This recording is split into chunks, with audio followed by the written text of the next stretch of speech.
Ladies and gentlemen, children of all ages. If you follow basketball, you know Chilltown Hoops. So this is really good right here. What up, ladies and gentlemen, boys and girls all over the world? What time is it? It is Monday, so you know what time it is. It's time for some hoop talk on YouTube with Chilltown Hoops. Y'all know where to find me. If I'm not here, I'm on TikTok 9 a.m. If I'm not on TikTok 9 a.m., I'm on the panel from 11 to 2. If I'm not there, you can find me on Tuesday nights right here on the Chilltown Hoop Network with my man Tony Tone, or on the Sports Fluent Network. I am not hard to find. So, without further ado, I want to discuss what's going on in the NBA. Right? We've had an amazing season. Let me rephrase that. We're having an amazing season. We haven't had an amazing season. We are having an amazing season. One of the best seasons that I've ever seen in my in all my days. What up, Quit? What up, Gut? I'm sorry, Cut from London. What up? With that being said, you know, people want to debate me about the GOAT debate and all of that stuff. And I'm thinking to myself, what up, E? I'm thinking to myself, yo, we got a guy in SGA that's going to score close to 2,500 points this season. That could happen, right? We got a guy in Joker who has had one of the most, if not the most complete offensive season that a player has ever had. That includes Jordan in 89. That includes Jabbar in 76. That includes Shaq in 2000. We have a team in Cleveland who lost yesterday after their second time this season, winning 15 straight games. After the second time they've won 15 straight games. I think the Lakers in 2000 did that. Since then, I don't think it's been done. I'm sorry to take that back. The Warriors did it when they won 73 games. The Bulls did it. The Bulls did it. The Warriors did it in 2016. With that being said, we got an Oklahoma City team that's running away with the Western Conference right now, running away with it. And we got an Oklahoma City Thunder team that looks fantastic. And these guys want to talk to me about the GOAT debate when I'm making it clear that this is one of the best seasons on record. One of the best seasons on record. The Boston Celtics, the defending NBA champs, who have the best starting five in basketball, starting five in basketball, I think. They're awesome. And with all of that being said, there's awards to be handed out, right? There are awards to be handed out at the end of the season. Just so you guys know, I know that there are people who don't care much for accolades. I know that there are people who don't care much for accolades. I'm not one of those people. I care about being an all-NBA performer. I care about being I care about being an all-league defender. I care about being an all-star. As much as it might be insignificant or inconsequential to you guys, I care about that stuff. Because it validates me as a player. And I've always felt like that. You know, being an all-pro, and for some people, it may seem to be an old way of thinking. I don't subscribe to that at all. I don't subscribe to that logic one bit. Being an all-pro matters. I care about the league MVP. I care about the defensive player of the year. I care about the most improved player. I care about the sixth man of the year. I care about that stuff. And with that, right? With that, I think this season, I feel like we've had a tighter race in a lot of things. Like the league MVP, for example. I think SGA is going to win it. But I would not be surprised if Joker won it.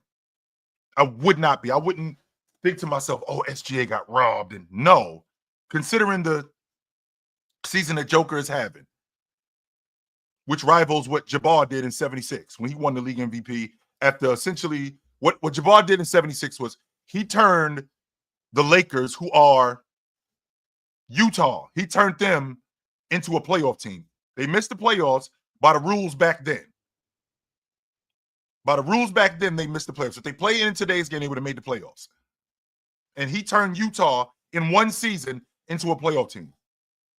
He did that.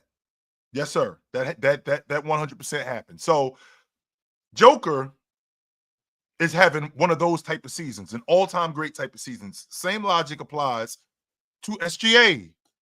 He's having that kind of season this year, which I don't think is I don't think it should be undersold what SGA is doing this year. I don't, because I'm not sure that I'm going to see something like this again. I'm not saying that I won't. I'm not saying that I won't, because I think Anthony Edwards is going to be the league MVP at some point. I do. I think he's that good. I think within the next, I already counting this season, within the next 5 years, he's going to be the league MVP, and I think he's going to be the best guard in the league. Counting this season within 5 years, I think he's going to be the league MVP, and I think he's going to be the best guard in the league. And we could get a season like what we're getting right now with SGA, because what's up, Sneed? I could see a world where Anthony Edwards is leading the league in scoring. I could see a league. I could see a league where I could see him leading the league in scoring, and I could also see him being an all-league defender too. I don't think that's ridiculous at all from a guy like Anthony Edwards. I don't think that's ridiculous in the least bit from a guy like him, because I feel like I felt like last year he was on the cusp of being an all-league defender anyway. I felt like he was that good. And this season, not so much, but I still think that he's been good on the defensive side of the ball. Not as much as he was last year, but I feel like he's expanded his game every year. Like last season, he expanded his game as a defender. This season, he expanded his game at the long ball line. I think next season, I think he becomes a more versatile scorer and passer. I think he becomes more of an elite offensive player, not just a bucket getter. I think he does his homework, and I think that happens. But until that happens, we got a guy in the league in SGA who, for all intents and purposes, has been nothing short of fantastic. And the argument can be made he's the best guard in the league. Yes. Even though I think Luka is the best scorer in the game, you could still be the best guard in the game. And I think that's going on with SGA. And when I think about the all-pro team, that's why this is exactly what I'm talking about, guys. When I mean these postseason awards count, it's the same as employee of the month, right? It's the same as employee of the year, right? It's the same as employee of the month. It's the same as employee of the year, right? It's the same as this. And I mean, what would you rather? Would you just rather people just keep working and never be recognized? Right? Would you rather just people just keep working and never be just recognized, and you'll just recognize them for being good players and never give them anything else in order for them to be recognized? I don't want that. I'm not interested in that at all. No. I wish I could say I was interested in that, because I'm not. Not in the least bit am I interested in that. So with that, right? With that being said, when I think about the all-pro team and what's going on, right? When I think about what's going on and who's been awesome this season, who do I think are all pros, right? Who do I think is that? I think there's 4 locks for first team, right? I don't think that there's 4 guys that are more of a lock in first team All NBA than Joker, Giannis, SGA, and Jason Tatum. Those are the four guys that I'm confident are first team All Pro. Then after them, it starts to fluctuate. At one point, it was Wemby. Wemby got hurt, so he's out. At another point, we talked about Cat and what Cat had done. I think the Cat is kind of tapering off. Then James entered the conversation, right? James entered the conversation for what he was doing. And I'm thinking to myself, is James really hurt? Which I'm not questioning, but is James really hurt? Because I know if this was, I think he's really hurt. I'm not going to say that. I'm not going to ask the question, is he really hurt? Because if he wasn't, I mean, they don't have any wiggle room. The Lakers don't. You know, we got a three-way tie for second place in the Western Conference right now. So the Lakers don't have any wiggle room to. They don't have any wiggle room to sit him, especially the way he's been playing. They don't. So from 2 to 4, 2, 3, and 4 are all have the same record. And 5, which is the Lakers, are separated by 1 game. So from 2 to 5 is separated by 1 game. The Lakers don't have any room for error. Right? They don't have any room for error. Zoe, get out of my chat. I don't got time for goofy ass dudes like you. Get your ass out of my chat. You could go. We'll put him there. He could go. Yep, I'm straight on him. Anyway, the Lakers don't have time for. They don't have room for any error whatsoever. James and Luka are trying to figure out how they can play together. Austin Reeves has been really good. So with that being said, right? So with that being said, I don't think that this injury isn't. I don't think that this injury isn't significant. No, I don't think that at all. No, I think this is a significant injury, and it's come at an inopportune time off the strength that they're in a playoff push. They were tied for second like a week ago, right before the Boston game. They were tied for second in the Western Conference with Denver, and here we are, right? Here we are today. They're a game at a second, which that Western Conference is really tight. So it was James, but I think because James got hurt, I think that may take him out of the running. So who does that leave us with? Who does that leave us with now?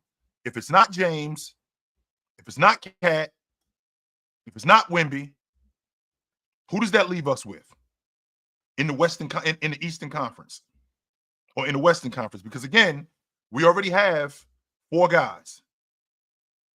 We got Joker, Giannis, SGA, and Jason Tatum. I think those guys are locks. I think Luka's. I don't think he's played enough games. Does that leave us with Cade Cunningham? Cade Cunningham, who none of us had the. I know I didn't. I'm not gonna speak for everybody. I did not have the Detroit Pistons as good as they are right now. No, I did not. They're a game out the 5th spot. 1 game, right? 1 game out of the 5th spot, and a game and a half away from hosting a playoff series. And I watched that game against Oklahoma City this past weekend, and they got jobbed. 100% they got jobbed. So Cade Cunningham, Donovan Mitchell are the 2 guys that I'm thinking about right now. Am I going to get a surprise at on the first team All Pro spot? Could Evan Mobley be a first team All Pro this year? No, I don't think so. I do think he is making the All Pro team though. I 100% believe that Evan Mobley is making the All Pro team. I'm not going to argue that he's not. because I think that where he's been and what he's been doing, I do think that Evan Mobley at 19 and 9 on elite defense. Yes, I do think that he's an all-pro this year. No doubt about that. Curry wasn't like this is what I want you guys to remember, because I know that we're approaching the like the last, what's today? Today is the 17th, it's St. Patrick's Day. I think a month from today. Yeah, I think a month from today the playoffs start. If I think it's between the 18th and the 22nd, I think that's when the playoffs start. So we got about a month left in the regular season. So with that being said, I think the play-in tournament starts on the 12th of April. So we have less than a month. Right? We have less than a month. I don't want to get what I don't want to do is I don't want to get caught up in what's going on right now. We have to remember, I mean, there was a stretch during the season when James was 17 and 7, and you guys were saying that he was washed. He was over. That was going on, right? That was going on, 100% that was going on. He was washed. He was over. He was 17.7 rebounds, I think 8 assists. You guys were saying that he was washed. There was no reason for him to be an all-pro. I think I still had him. I think I still had him third team at that point, right? So with that being said, how he played before he got hurt over the last, I mean, being player of the month in the month of February and doing everything that he had, averaging 29 a game. I mean, I don't want to just count that, but of the collection of things that he did, going this way and going this way, then going this way, it hasn't been what it's been. So with that being said, I think that 5th spot goes to Donovan Mitchell. Even though Donovan Mitchell has been this and this and this, they have been at the top of the league, and he got robbed in 23. I thought he should have been first team All-Pro that year when Shea and Luka both made first team All-Pro and they didn't make the playoffs. I think he got jobbed that year. I do. I think he got jobbed that year. I think Anthony Davis, the way he was playing, I think he would have been an All-Pro, but I mean, injuries kind of threw a monkey wrench in what he was trying to do. But I tell you what, injuries open the door for a lot of different people. So I'm gonna say first team All-Pro is Donovan Mitchell, Jason Tatum, SGA, Giannis, Joker. That's who I think first team All-NBA is. And because no Wemby, he ends up out. I think second team All-Pro.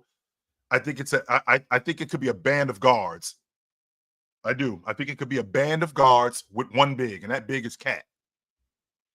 Yep. I think that one big is going to be Cat. And I think I'm looking at Cade, Anthony Edwards, Cat,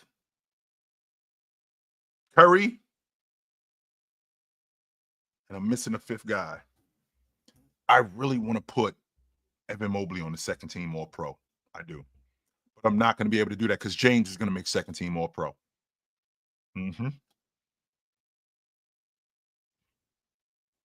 So, Cade,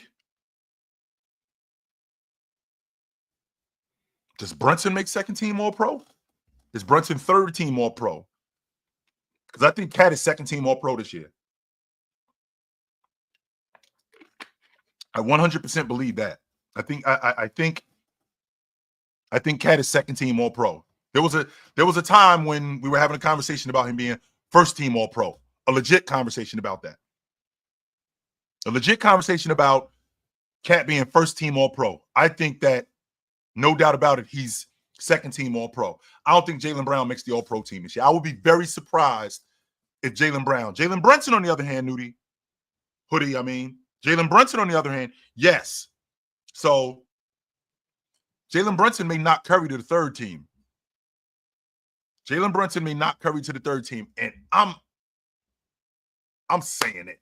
I am going to say it right here on YouTube. I think Evan Mobley's second team All-Pro. I'm saying it. Brunson, Cat, Anthony Edwards, Evan Mobley, Cade Cunningham. That's who I think second team All-Pro is. Anthony Edwards, Cat, Anthony Edwards, Cade Cunningham, Brunson, Cat, Evan Mobley. I think that's your second team All-Pro right there. I'm saying it. Third team All-Pro. Third team All-Pro. I got Donovan Mitchell first team All-Pro. I got D. Mitch first team All-Pro this year. Third team All-Pro. I just don't understand how we could keep Trae Young off the books like we've been doing them. I just don't get it. I really don't. I don't get it. I don't get how we could just continuously keep Trae Young. And I understand that Atlanta has gone the other way. And I'm on record saying that this is the most talented team that Trae Young has been on. And the reason why they faltered the way that they did, because I watched a couple of nights ago when they lost to Brooklyn. I believe it was just last night when they lost to Brooklyn. They had them dudes beat, and there was no reason why they should have lost to them. None whatsoever. Jordy Fernandez is coaching his ass off. Coaching his ass off in Brooklyn. 100%. So, who did I say was on the second team? Because I think James is the second team All-Pro this year. So Brunson Edwards, Cat, James, Anthony Edwards. Mobley's third team. Now that I think about it. Yeah, Mobley's going to be on the third team. Brunson, Edwards, Cat, James. I want to put Mobley on that. I do want to put Mobley on that second team. I 100%. I 100% want to put Mobley on that second team. I do. Brunson, Edwards, Cat. Brunson, Edwards, Cat, James.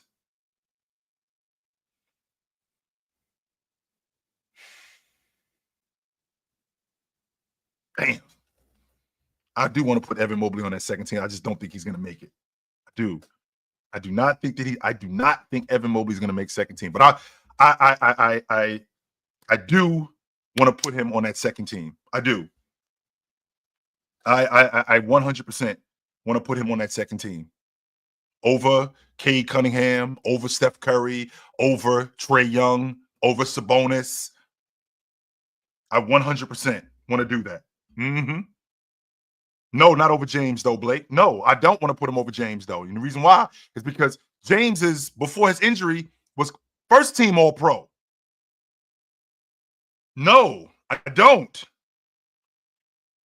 And he's going to, and this is calculated too, by the way, where he's going to play the required amount of games in order to make the All-Pro team. He's definitely going to do that. So, and then the third team, I think I left somebody out. Third team, I think Cade, Trae. I don't think Sabonis has made it. I don't think Sabonis has played enough. He might have, but Cade, Trae, KD, Cade, Trae, KD. Man. Cade, Trae, KD. Jaren Jackson? Yeah, Jaren Jackson. And maybe Sabonis. And maybe Sabonis. Yeah. And maybe Sabonis. Oh, wait a minute. I ain't say Curry. And Curry.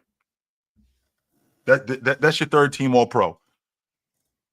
As far as your defensive player of the year, of the candidates, that there are. There's Evan Mobley.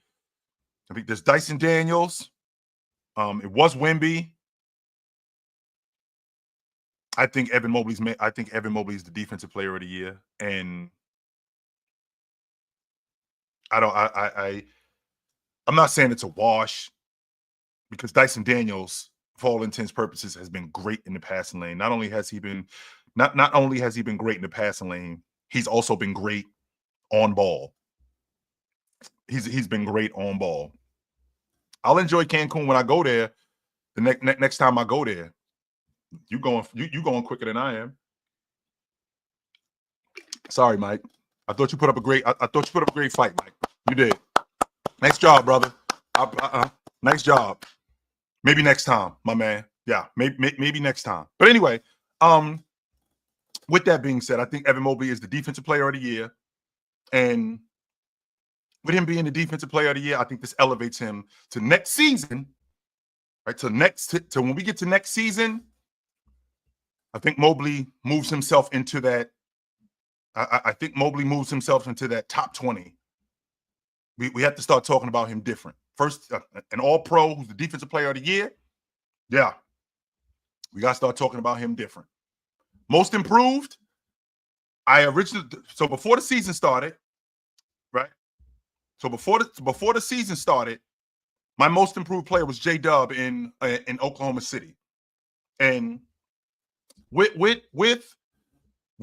J-Dub, like going in and out of the lineup, his numbers haven't improved that much. And I think I'm on record telling you guys that the most improved player, right? The most improved player, his scoring average goes up 5 points on average. The most improved player, and for a large part of the season, I had Norman Powell. I thought he should have made the All-Star team. I think it's Christian Brown. And we haven't spoken about Christian Brown nearly as much as we should. His scoring average has doubled since last season. Doubled. He's up to 15 a game, starting on this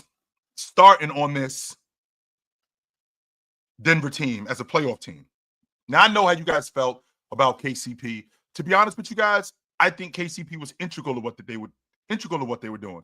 I just don't think that the gap between him and KCP is that big. I do not think that the gap between him and KCP is that big. I do not. I think it's I think we're looking at this right here. I don't think it's this. I don't think we give Christian Brown enough credit for the shooter that he is, the defender that he is, how he's improved as a defender. Right? How he has improved as a defender, not just improved as a defender, how athletic he is, how much better he's been in transition, and his scoring average is doubled. I think he's the most improved player this year. Most improved player this year, and I'm having a difficult time with those other guys. Norman Powell has been in and out of the lineup as of late. With Norman Powell being in and out of the lineup as of late, I think that that's hurt him. J-Dub might be out for the rest of the regular season. I don't know. I'm not saying that he is. But he's nursing that hip injury. Is that hip injury worse than what I think it is? Is that hip injury worse than what I think it is? Gib, if you look at what Cade is doing in terms of number-wise, he's not doing anything different this season than he did last year. I think last year he averaged 23 a game. This year he's averaging 25 a game. Last year he averaged 7 assists. This year he's averaging 9. The difference is how he's getting it. Like in terms of the buckets, in terms of the numbers, they don't look much different. But he's doing things way different this season than what he was doing last year. Getting downhill way more. Getting to the rim more. Finishing at the rim more. I think he's smarter as a distributor. Now, don't get me wrong. He's had some bad turnover games. I've seen 10 turnover games from Cade. More than once. I've seen that from him. But he's done a better job in taking care of the ball this season. But I think that the numbers, are going to have people thinking that it looks pretty much the same as last year, and they're not looking at Cade the player, and I think that's where it gets screwed up at. I think that's right. I think that right there is where it gets screwed up at. So the most improved player, I think, is Christian Brown, and the sixth man of the year. For me, it used to be a two-man race, and I hear that Malik Beasley is in this race. I think it's Peyton Pritchard, and I think he wins it going away. I don't think that Peyton Pritchard wins as good as like DeAndre Hunter, right? DeAndre Hunter and Peyton Pritchard were basically neck and neck. Then DeAndre moved to Cleveland, where he ends up starting for them, and now he starts for them, right? So Hunter ends up starting for them, and I mean, I don't think that moves you out of being the sixth man of the year. I don't think that that's the problem, off the strength that, you know, there's guys who have started a lot of games and still been sixth man of the year. That's not, you know, something that's, you know, ridiculous because you started a couple of games. If you started more games than you came off the bench, I don't think that you in conversation for sixth man of the year. Ty Jerome, as much as I would like, Ty Jerome is playing good, but what I don't want to do is I don't want to overstate, right? I don't want to overstate him, right? I do not want to overstate him, but I do want to address this right here. Chew, you had us missing the playoffs. Just so you know, just so we clear, I want to make sure that we clear on this, Noman. You guys are not out of the woods. You're tied with Minnesota for the sixth spot. If Minnesota ends up jumping you and you in the play-in tournament, is it ridiculous to think that you can miss the playoffs? I don't think so. I don't think you're going to miss the playoffs, but is it ridiculous to think that you can miss the playoffs? No, it's not. And I got a super chat from TD12. At the $1.99. Thanks, brother. Appreciate it. You guys in Minnesota are tied for the sixth spot, right? For the sixth spot, and you end up winning the tiebreaker because I think you're a game ahead of them right now. But if they end up jumping you, and you end up in the seventh spot, and you got to see the Clippers. You got to see the Clippers in round one of the play-in tournament. Is it ridiculous to think that they could beat y'all? And I don't have the Clippers making the playoffs. I don't. I do not have the Clippers making the playoffs. But is it ridiculous to think that they can beat you guys in a one-game playoff?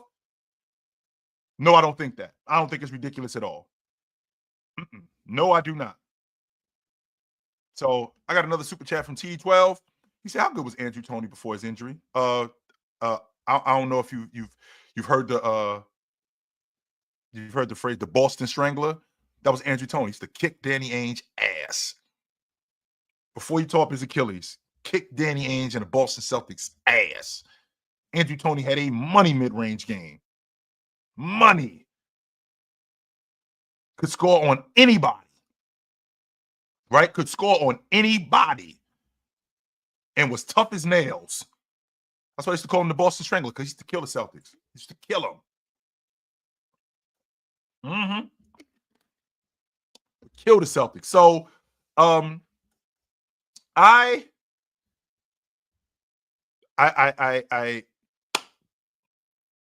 don't hate. I didn't hate. Let me rephrase that. I didn't hate DeAndre Hunter when he was in the back and forth with Peyton Pritchard, but I think Peyton Pritchard is your sixth man of the year this year for what he's been doing coming off the bench.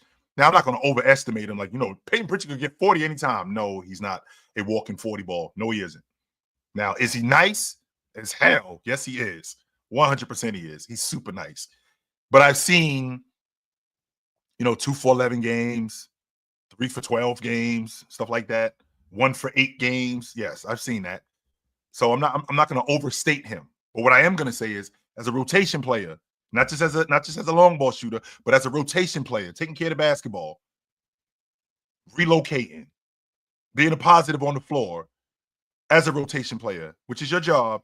He's been fantastic at that.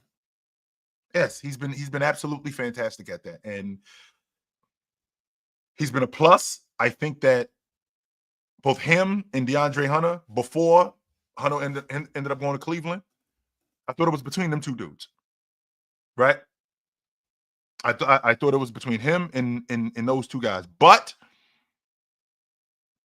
I don't think that there's a guy in the game who's playing his role better, right? I don't think there's a guy who's playing his role better as a rotation guy than Peyton Pritchard. I don't, and I think Malik Beasley is really good, really, really good. But I think that I feel like Peyton Pritchard has just been so consistent all year long. I do.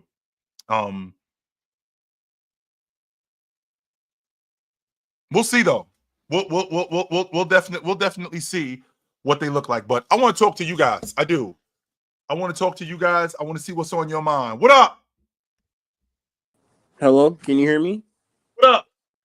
Chill. Two things. First off, do you think it's kind of concerning? Because people keep talking to me about this Boston and Cleveland series come postseason time.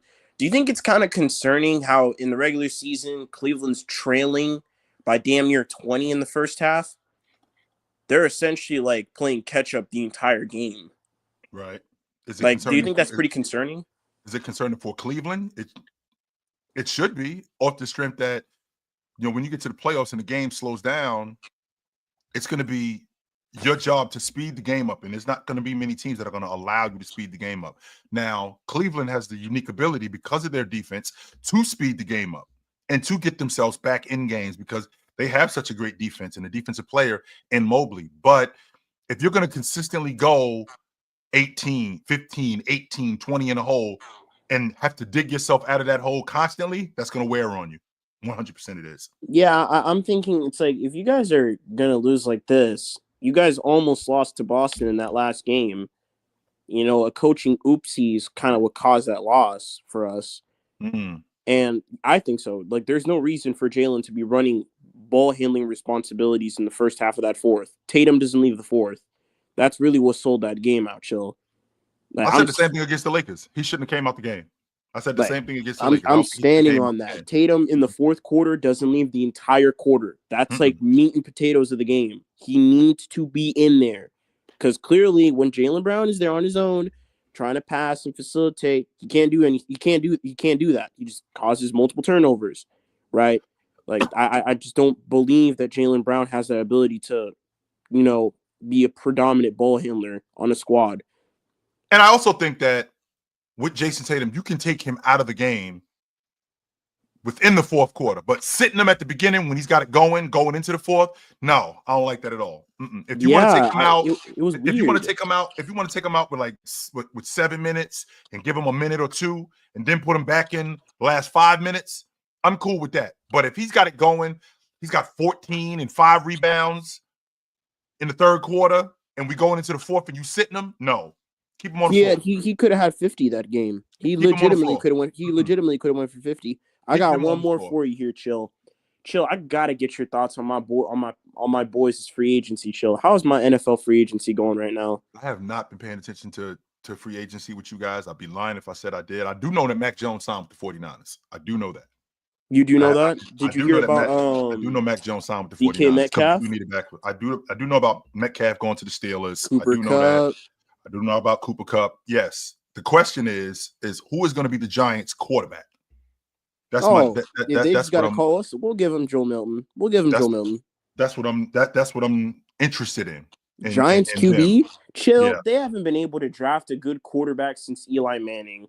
Get out of here with this Giants crap. Chill. Are you kidding? Daniel Jones? They had their perfect opportunity to draft a QB in 24. They botched it. Bo Nix was sitting right there. Chill. I think they would have ruined him, to be honest with you. I do. You think they would have ruined Nix? I think they would have ruined him. Mm-hmm. Whoa, why is that? I don't think they know what they're doing in New York with that crew. And now they brought in 3 different quarterbacks. They brought in Joe Flacco, Russell Wilson, and Jameson Winston. They brought those 3 guys in to throw, and they're going to pick between the 3 of those guys. I don't know if I love that. So. And All right, brother. All right, chill. Good to talk to you. Yup. What up? What's up, Chill? How you doing, bro? What's up, brother? What's going on? Yeah, I'm gonna keep it basketball. Yeah, when I listen to a lot of the guys that call up, I got to understand it's YouTube, so it's a different audience, and sometimes they don't know, and I can't really fault them for what they don't know. You know, like the guy was saying, man, he wasn't even born when the guy was doing this, that, and other. I'm like, okay, so his frame of reference is gonna be different. Mm-hmm. A lot of topics that y'all been talking about. Is how can you argue someone's hypothetical? And that's a lot of times, man, if Larry Bird and if Michael Jordan, it's so hypothetical. It's a dumb argument, but it's content and people could discuss back and forth. But once you get older, it's a thing called wisdom. Yeah. And discernment. And a lot of times younger people don't understand it. And I can hear when you speak and when you making your point, it's hard to speak to them because they don't have the frame of reference to even know, to even compare it to somebody. Somebody was like, Wilt was garbage and I was like, bro, I ain't even watched Wilt and I knew that. Yeah. You know, Wilt was playing neither, but yeah, I know me either. he wasn't. I don't bother with them dudes though. I don't. Yeah.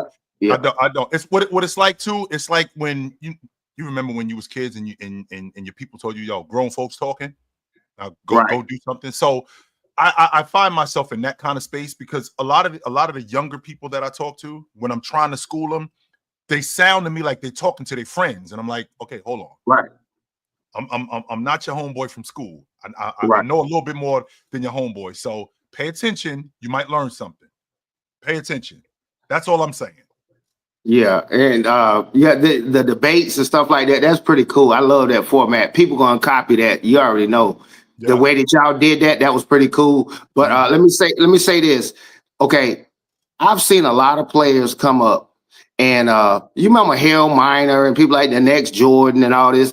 See, and I said, you don't understand what goes on to a guy can have a good year or good 2 years, but sometimes you get a discernment, the way he's playing and the way things are going, the team he's on, you can get a feeling and a better guess than them. I was like, yeah, you look, if Yao Ming would have kept playing, bro, if his feet wouldn't have got messed up, if Tracy McGrady wouldn't have got hurt, Larry Bird, you can do all of that ifs.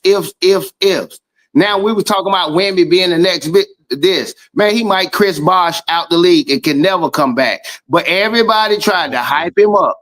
They tried to hype him. Unfortunate things happen, and when you have a discernment about things, you can kind of get a better understanding. Like, nah, that ain't no work. That format don't work. Carmelo don't work. Allen Iverson, they good and fun to look at. You're not about to win nothing. James Harden, you're not about to win nothing, but it's fun to look at. That's basically what I was saying. But I'm gonna sit back. I'm gonna sit back here in the lobby. Yes, sir. And finish watching y'all go. Good to talk to you, brother. You know where to find me at. Yep. What up? What's going on, man? What up? I want to know, do you feel like players like Paul George are overly criticized in the sense that he's about to turn 35 and not everybody is LeBron or Curry can play at an elite superstar level till they're out of the league? I think that when you are of that prototype, I think people see the potential. And when you show the potential, people expect you to be what other great players are because they see you like they see Bird or Grant Hill or something like that. Like you're the next coming of this guy. And Paul George, the way his game was, like he was the evolution of the small forward, 6'9", super duper athletic, nice handle, could score it on anybody, could score anywhere, elite on the defensive side of the basketball. All of that stuff goes into the next generation or the evolution of a great basketball player. And when you don't become that, it's kind of saddening to people because that's their expectation of you. That's what they think you are. Okay, you're going to be this. And if you don't become that, you suck because this is what I expected you to be. When in reality, maybe he was just a good complimentary player. In fact, he told us that. Paul George told us that he's not a number one on a championship team. Now, there's some people who will tell you, I probably wouldn't have said that out loud, but if it's true, so because it is true. If we're being honest, I mean that's who Paul George is. Paul George is a great complimentary player on a championship team. That's who he is. Yeah, I guess the counter argument is the money he's making. Like I understand he may not be performing for the money he's making, but I feel like that's happens with a lot of NBA guys where they do you pay someone for 4 years for them to give you 2 good years. And like, hey, in those last 2 years, he might be 36, 37. He may not perform, but we'll take those 2 years. But now remember, I can't blame Paul George for, Philly offered him $200 million. They made a mistake. Yeah. That was their mistake. They were the ones who made a mistake offering him $200 million. He was not going to turn that money down. No, man. $200 million, no. Yeah, 100%. Yeah, he 100% is putting his name on that contract, as any one of us would, even if we don't have the goods. But they paid him on what they thought they could still get out of him. Maybe we could still get 2 more years, and we still have this window between him and Joel Embiid where we have an opportunity to win. When in reality, we don't. We don't. That window is closed. Yep. Yeah, I agree, man. All right, brother. Good to talk to you. What up? Yes, sir. What up? Are we ready to have a serious conversation, Chill? Come on, OG. No. Sorry, brother. Especially after what I watched a couple of nights ago. I mean, last night when I watched y'all give up that 9-point lead, and Scotty Barnes was basically he had disappeared. I watched that game against Trailblazers last night. I did. Oh, he disappeared because he was benched, Chill. And why was he benched? We're tanking, Chill. I don't want to hear that shit. I'm not trying to hear that. I'm not trying to hear that. I'm not. Why are you not trying to hear that? It's facts. It's reality. It's reality. I'm not trying to hear that, man. No, you don't want to listen to reality. That's the reality. I'm not trying to hear that. I'm not. And he's the closest thing we've seen to Scotty. He's the closest thing we've seen to Scottie Pippen objectively. If you have a set of eyes, he's the closest. Not even close. Scottie Pippen. He's not the athlete that Scottie Pippen is. When we pair Brandon Ingram with Scotty Barnes next year, I promise you, we will be contenders. I promise you. We're on the way there. Alex McKechnie is the greatest health development staff that you have in the NBA today. We have the greatest player development in the NBA today. We have the greatest health team in the NBA today. Ashak, Alex McKechnie, who's Alex McKechnie playing for? Who's he on the roster for? He works for the Toronto Raptors. He's gonna get Brandon Ingram right. What's interesting, Jan? What you telling me? I heard the same thing in September. I did. From who? I heard that from Raptors fan. That's why I started watching Toronto this year. Because everything. No, wait. Listen. Pay attention. You might learn something here. Why do you think I started watching Toronto this season? I have no interest into Toronto Raptors, none whatsoever. But I started watching them because everything that you're telling me, I heard that in September. You need to start paying more attention to Scotty Barnes. You need to start paying more attention to Quigley. Everything you're telling me now, I heard all of this in September, in October. That's why I started watching them. And then I told you throughout the course of the year, I wasn't blown away like you are about Scotty Barnes. He's not nearly the athlete that Scottie Pippen is. It's not even close in terms of the fluidity. He's not nearly the passer. He's not even close to the passer. He absolutely is. He was compared to Magic Johnson when he was drafted, Joe. He was compared to Magic Johnson. I wish that I could have I really wish that I could have a basketball conversation with you. Like, how old are you, if you don't mind me asking? I'm in my mid-20s. Yeah, that's what I figured. And the reason why is because I think that you're so jaded and you're so blinded just by these guys. And you don't. And this is what's going to happen to you, Jan. I'm telling you this right now. What's going to happen to you because of the way you feel about Scotty Barnes, 20 years from now, there's going to be a guy who they're going to tell you, yo, this guy's the closest thing to Scotty Barnes. And you're going to look at him like, get the hell out of here. This guy has nothing on Scotty Barnes. I was around when Scottie Pippen was playing. Him and Scotty Barnes are like this. They're not close to each other. They're not even close to each other. On the defensive end, on the offensive end, as a finisher in transition, as a score, they're not close to each other. Scottie Pippen is much better than him. Much better than him. And just from an athletic standpoint, I can appreciate your logic about Scotty Barnes being young, but you 100% overestimate him. You do. And that's the reason why I stopped watching Toronto as much, because the spiel that you're giving me, I heard this spiel about 6 months ago, and it was I got sold a bill of goods. I did. OG, I got sold some bullshit. All-NBA defense, is that not valuable to you? I got sold some bullshit. That's all I got to say. 28 All-NBA first defender. Is that not valuable to you? I wish I could say it was, but nope, not him. Sorry, brother. Sorry, brother. What up? Yeah, chill. What up? Let me see. I had my fault, but how far do you think the Nuggets are gonna go? Second round. Second round. You don't think they can? You don't think they can make it to the? You don't think they can make it to the finals? No, I don't. Unfortunately, I don't. Nope. I do not. Sorry. What up? How we doing? What's up, brother? How we doing? All right, so I got 2 topics for you today. Let's run through them. Firstly, I think in the East, I think the Celtics are the obvious favorites.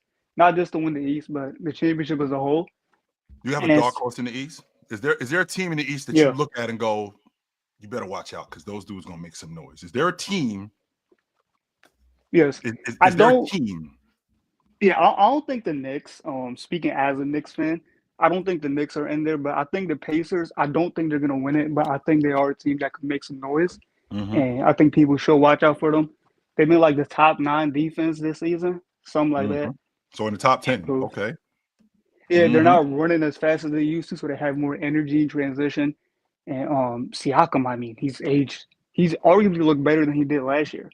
And how he's getting back to form, improving as a pull-up shooter. I think this team could make some noise. Yeah, that's my 2 cents on it. All right. Okay. I could get with that. All right, brother. Good to talk to you. So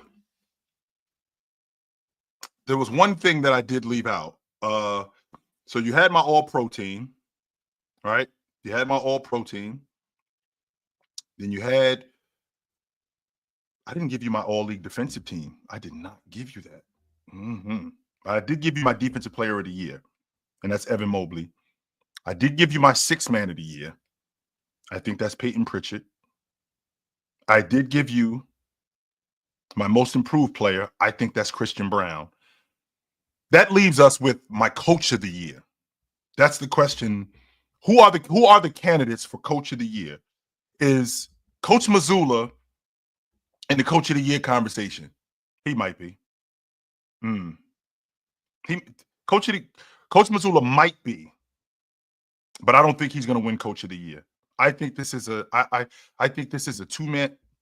two-man race between Kenny Atkinson and JB Bickerstaff. I think those 2 guys are the 2 guys who I think those 2 guys are the 2 guys that I think are going to be the last 2 standing when the coach of the year candidate comes out. And I think JB Bickerstaff is the coach of the year. And the reason why I think JB Bickerstaff is the coach of the year is because I think he completely transformed the culture of what was going on in Detroit. I don't think Detroit was nearly on the upswing that Cleveland was on. Cleveland was a team that had gone from being a play-in team to bagging Donovan Mitchell to being a playoff team to now advancing to the 2nd round. And I feel like Coach Atkinson made a damn good team elite. JB Bickerstaff completely transformed what was going on in Detroit, right? Completely transformed what was going on in Detroit. And Zoll says to me, why doesn't Mark Daigneault ever get mentioned? He just won coach of the year last year. He literally just won coach of the year. There's no reason.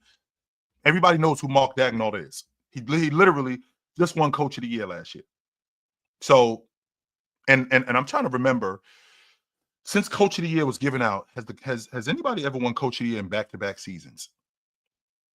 On top of that, I don't know. I don't know. I don't know if you know this, right? I don't know if you know this, but Coach Spo has never won Coach of the Year, and there's a large part of the NBA that thinks Coach Spo is the best coach in the NBA, right? There's a large part of the NBA that thinks that Coach Spo is the best coach in the game, and like this right here, where he says Kenny Atkinson completely transformed Cleveland this year. Actually, that's what Bickerstaff did in Detroit. He didn't transform them. They were already damn good and going to be damn good this year. Now, anybody that tells you that they thought that the Cavs were going to win 65, close to 70 games this year, they're lying. They're just lying because that's not true. I can tell you right now, I thought they'd be a top 3 seed in the East. I did not have them running away with the Eastern Conference. No. So with that, right, with that being said, with what JB Bickerstaff has done with that crew, and I feel like I'm forgetting somebody. Is it Ime Udoka? Yeah, I'm forgetting Ime Udoka because he's transformed that crew too. I think Houston, if I'm not mistaken, I think they're in 3rd in the West. They're in 2nd place in the West. I had them as a top 5 seed. Coach Udoka is Coach Udoka, Kenny Atkinson, Coach Udoka, Kenny Atkinson, and JB Bickerstaff. I think those are the 3 guys that we're going to see at the end of the year for Coach of the Year, off the strength of what they've done for their crew. And I think it's going to be Bickerstaff, Udoka, Kenny Atkinson. And I've seen Coach Spo win 66 games and win 28 straight games and did not win Coach of the Year. That didn't happen, right? I seen seen a bunch of different coaches perform really well and not win Coach of the Year. So the fact that Kenny Atkinson made a damn good team even better, I don't think that trumps what Ime Udoka did in Houston. I don't think that trumps what JB Bickerstaff has done in Detroit. I don't think that trumps that. I don't think Kenny Atkinson did a better job. I think he got the keys to a Ferrari, and I think that he upgraded that Ferrari. It wasn't like he got the keys to a so-so car. I think he got the keys to a Ferrari, and he upgraded it. That's all it was. And I have to say that what I've seen with JB Bickerstaff, I can honestly say that there hasn't been a turnaround like that between him and Coach. Because again, with Coach Udoka, I mean, Houston was at the bottom of the Western Conference 2 years ago. They were in the basement, literally. It was Animal House. You walk in the house and dudes are swinging from the ceiling fan. They're having food fights. There was no culture going on there whatsoever. None. Zero. And then now we have the Houston Rockets go from being at the bottom of the Western Conference to last year just missing the play-in tournament. Literally just missing the play-in tournament. They go from just missing the play-in tournament to they're a number 2 seed. If the season ended today, they'd be hosting a playoff series, which is incredible to me. Right? This is ridiculous to me. What Coach Udoka has been doing. And then I could say the same thing for what's going on with Coach Bickerstaff in Detroit, because nobody, with the 7 guys that they had coming back off that team in Detroit that lost 28 straight games, which thank you, Toronto, for throwing a monkey wrench in it. Right? Thank you, Toronto, for throwing a monkey wrench in it. But if Toronto doesn't throw a monkey wrench in it, I had Detroit winning. I was looking at their schedule last year at that time, and I had them losing 40 straight games. I didn't see them winning any games. I didn't. And they go from that to they're a game and a half away from hosting a playoff series. A game and a half away from hosting a playoff series. That is incredible. That is absolutely incredible, that kind of turnaround. So if I had a vote in Coach of the Year, my vote for Coach of the Year would be JB Bickerstaff. They would be considering everything that Detroit has been through. So, but we've been through it all. Yes, we have. We've been through it all, and it's about that time for me, guys. It was good to see you tonight. You know where to find me. I'm on TikTok live every morning, 9 a.m. If I'm not there, you can find me on the panel with the guys on the Players Choice Network from 11 to 2. If I'm not there, you can find me weeknights on Chilltown Hoops. Me and my man Tony Tone. We do it on Tuesday nights. We do it on Tuesday nights. If I'm not there, you can find me on Thursday, Saturday afternoon. I'm sorry, not Saturday night. Saturday afternoon with my man Big Ox on Chill with Chill, 12 o'clock Eastern. So on Saturday, I am not hard to find, guys. I will see you soon. Until then, put on a suit, drink water, don't drink and drive. Hey, man, call your mother. Well, last time you talk to your mother, call your mother. I will talk to you guys soon. But until then, take it light. Take it. Absolutely, man. It was good to see you guys.